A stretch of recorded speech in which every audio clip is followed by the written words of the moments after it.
Maybe 2 hours of sleep.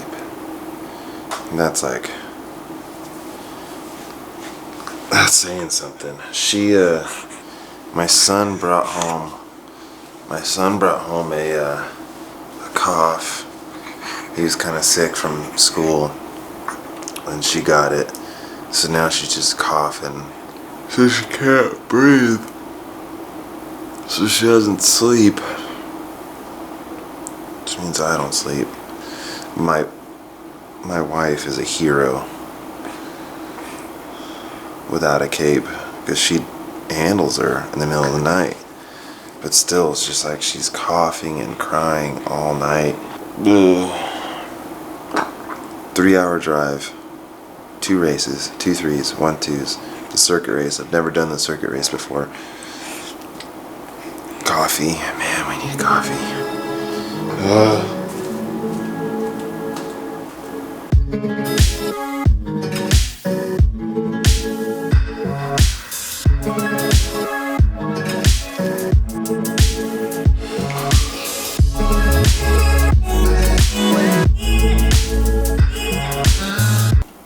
Chug, chug, chug, chug, chug, chug, chug, chug, chug, chug, chug, chug. Yeah, spirulina, bro, get it.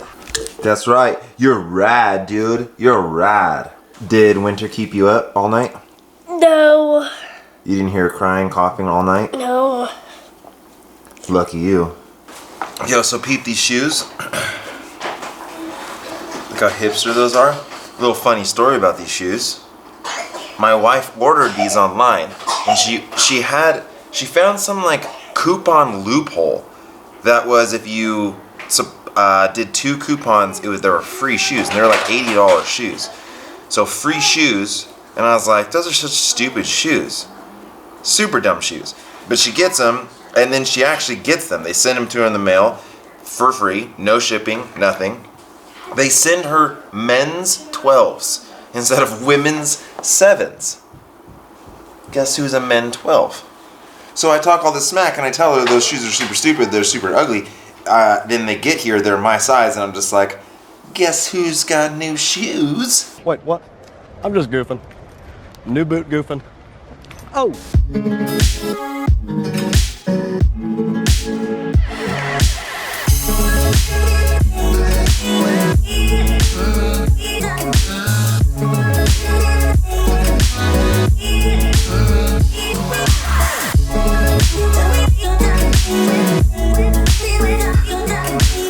So we're going to the bump circuit. This is my first real race of the year. I've never done the bump circuit before. It's a circuit race, not a crit, which is usually pretty cool.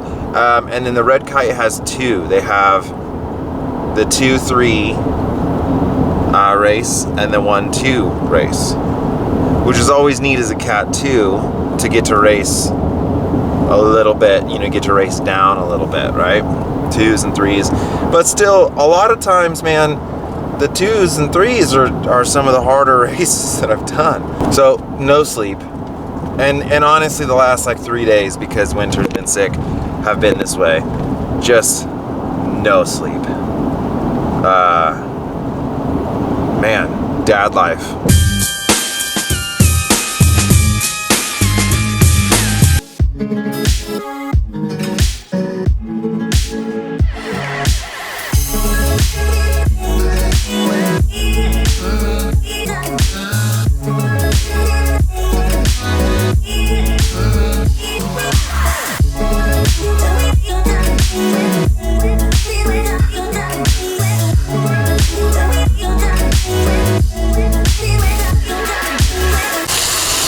A drag uphill. Once you crest that uphill, make sure you want to be like one of the first few people up that hill, because it's going to go fast. Scott Hollander said it's going to go crest, right turn to go down, and then the bump, and it's going to be over. So you have to be at the front.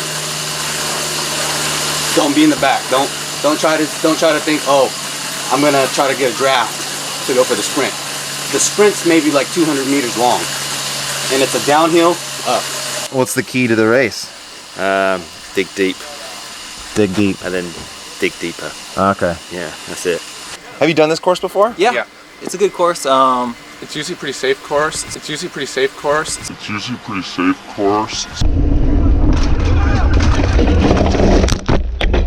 Damn it! It's usually a pretty safe course. It's a lot of fun. What's that bump like? Never been in the. It's not that bad. No? No. Are you big ring the most time or small ring? I think you can big ring it. You most can of the big way. ring it if you have a decent back set, rear set. But he has a little bit more power than I do, so he can kind of ump over it a little bit easier. I think Nice. you can big ring it. It just depends on how fast it's going, right? Because big ring, you can do it, but you'll be slow. Okay. So if you've got the horsepower, you'll make it over. I have a teammate. Look at us. Same kit. Rare. Yes. So what's the plan? You're gonna destroy the field and then put a little bungee on me and tow me to the finish? Sounds good. Okay. Sounds like a good plan. All right. How's your fitness right now? Pretty good. Nice. Pretty good. Dude, these are clean. Yeah. You got a good pocket up. Yeah. $10 eBay. Oh, don't say that. Don't say, you can't say that. This is sponsored by POG. We can't promote fakies. What about the helmet though? That's real. Yeah, it has to be real. Okay. You can't do fake helmets. I like the lens though. I don't think that POG even makes that kind of lens. No. No. Come on, POG, get on it, bro.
Damn it!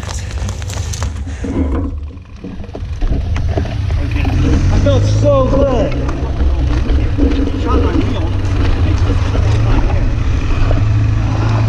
Yeah.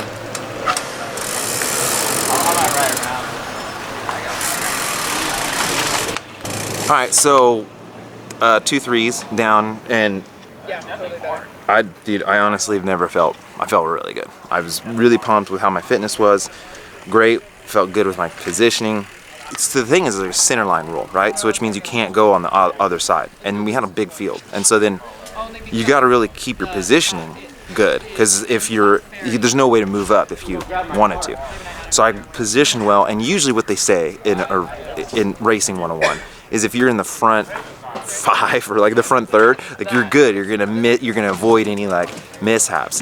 I was there, and the whole front third like blew apart and wrecked. I don't know. It is what it is. But now we're gonna do the 1-2s, and that's probably gonna be infinitely harder. But I feel good.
How did the rest of the race go? We, let's see, we were together for 2 laps, and then people started kind of attacking. Mike's Bikes guys put a move up the road, he got brought back, and then Saltzman and one of the Terry Run guys attacked with like, the risers going into 1 to go. And a Mike's guy got there, so it was me and Jeff chasing. And then on the bottom bump down here, the Mike's guys got popped, so they had to start chasing, and we got close to Jason and the Terry Run guy, but we were sprinting for 3rd. Nice. And I think Jason won. Hey, so tell me, so you were in the 4s? Yeah. And then so tell me how you won. At the very bottom of the climb, I was last place, so I decided I needed to actually move up and actually do something in the race. So there was a lot of small gaps that I could like see on the right-hand side, and I just made like many maneuvers on the right-hand side. And I think one of the Mike's Bikes guys like kicked at the pitch, and the solo pitch, or like the beginning one, and there was like a lot of people getting like spat off the back, so I was able to bridge up to the beginning. And then after that, on the final turn, I came in like 6th wheel, and this guy kind of like gave me a lead out because he just sprinted from the corner, and I just came around and won. Nice. It's pretty gnarly. You guys all from the same area? Yeah. Yes. Same town pretty much.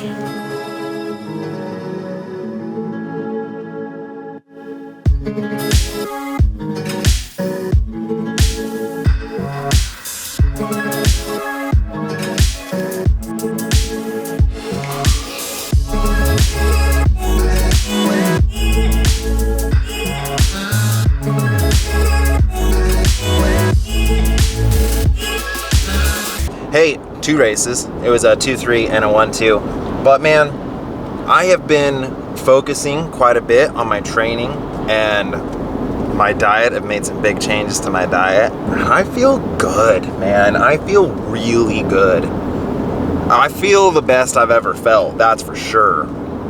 For sure. Today, I probably had some of my best legs that I feel like I've ever had. But man, this race course really suited. I'm gonna have to do this one again because it has like a long, kind of steady little climb that really kind of separates like the pure sprinters. Man, I don't know, I felt so freaking good. So the first race, just kind of like overwhelmed by how many people were in the race, and I just sort of was really tentative. I didn't want to do anything, and a move went off the front like immediately. And I've never raced this course before, so I don't really know that breakaways work or don't work, but I didn't want to go in a breakaway my first race. I want to try to be more smart, right? It was 3 guys, then one of the dudes just like soloed away from everyone, which was mighty impressive. This course was difficult because it's center line rule, which means only one side of the road is able to be raced on. And when you have this many guys, geez Louise, it is hard to move up, especially when you have a bunch of teams and you've got teams stacked in the front. It's just really difficult. And so coming into the finish, you need to be up there, but you can't be all the way up there because then you're pushing wind on a climb and you're just gonna blow yourself up. Usually coming into the finish, I am not ready. I'm thinking, dude, if anyone attacks, I'm blown out. But I was ready to go, and just perfect, because I was such a perfect position that when we hit the this little riser, that everyone that was on the front was pretty much gonna blow themselves up. And so, man, I really feel like I had a solid top 5 in me at that race for the 2-3s. But I don't know, then all of a sudden I think someone hooked their bars, and just the next thing I know, I'm flying through the air onto some rocks. So that was a thing.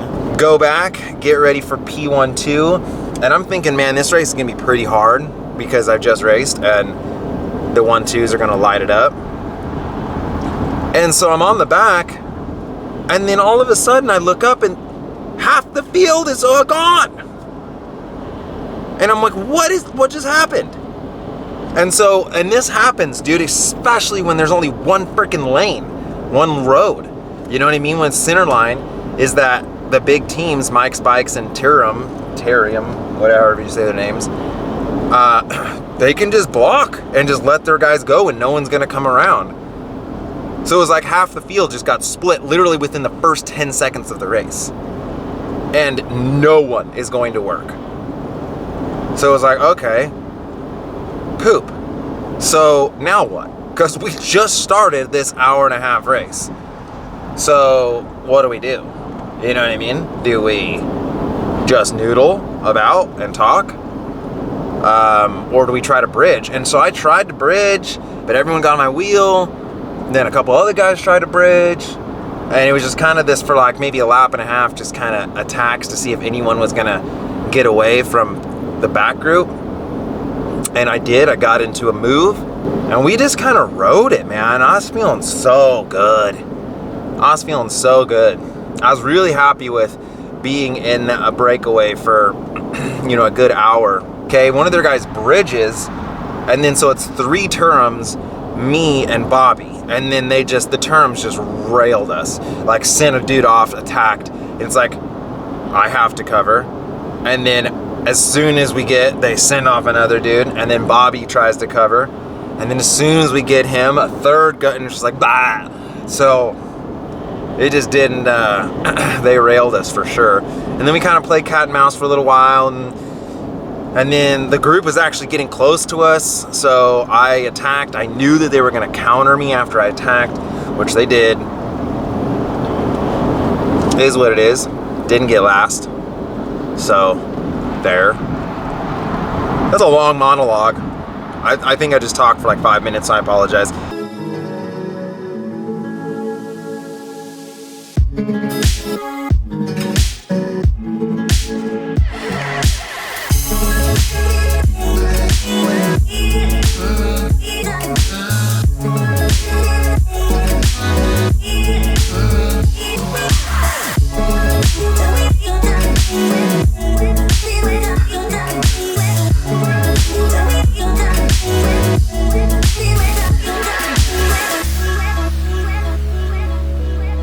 Right, so this is definitely the last thing that I really want to do tonight is at 8 o'clock at night, go grocery shopping. I just want to sit on the couch and relax. But I mean, the only reason I was riding all day today and then I get to train and do everything I want is because of my awesome wife.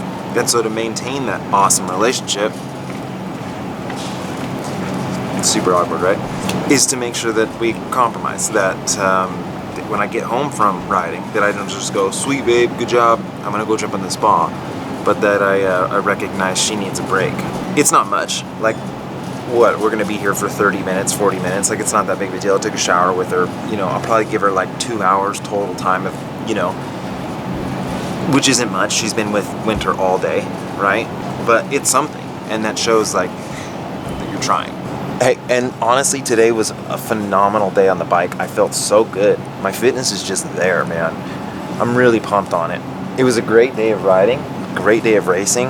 Everyone that came up and said hi to me, there's no way to tell you or express to you how much that means to me and that it's awesome. So until the next race, as always, vegan cyclist. Yeah!